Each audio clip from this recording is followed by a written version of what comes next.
yeah, I'm so excited to see some animals. Tater, wait! You don't have to snorkel to see cool animals. It's a low tide. You can go tidepooling. During a low tide, there can be tons of hiding spots for wildlife. These hiding spots are created from the rise and fall of the tides. Tides are formed as a result of the moon's gravitational pull on the Earth. As the Earth rotates about its axis, the moon pulls the Earth's liquid surface towards it. As the Earth continues to spin, high tides transition to low tides. This transition occurs twice a day.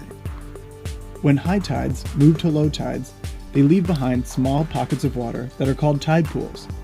These tide pools are home to a wide variety of organisms. Anytime you go to the tide pools, you'll be exploring the Intertidal Zone, or the area between the highest and the lowest tides. Look at this image of a rock in the Intertidal Zone and see if you notice any patterns. You may have seen that as you move down the rock, you find different animals living at different locations. Species are adapted to living at these specific locations due to environmental conditions of that area. We call this zonation. On the highest part of the rock, we have the splash zone.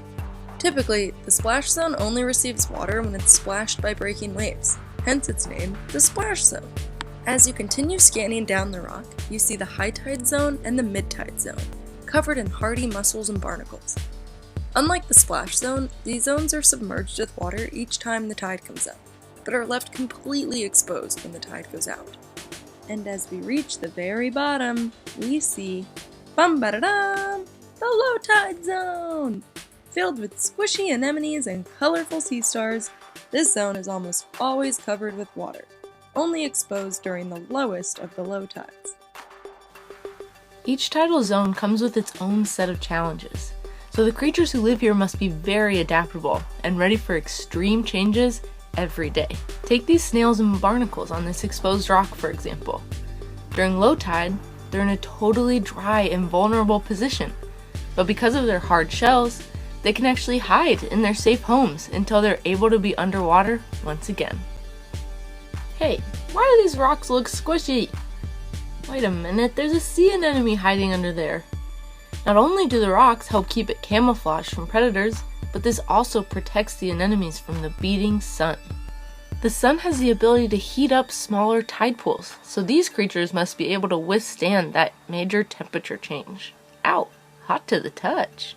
These hardcore creatures deal with crashing waves, total sun exposure, and even predation. But they still survive, and even thrive. I think that's pretty amazing. With that being said, it's important that we try to be thoughtful explorers. It's hard enough living in a tide pool without humans walking all over you, so do your best to avoid stepping on any animals if you can. Another way to be a thoughtful explorer is to leave the creatures where they are, including cool shells. As pretty as those shells are, it's important to remember that the ocean needs these shells more than we need them for decoration. Who knows?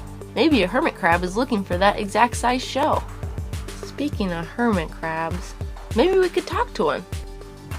Wow, 2 hermit crabs.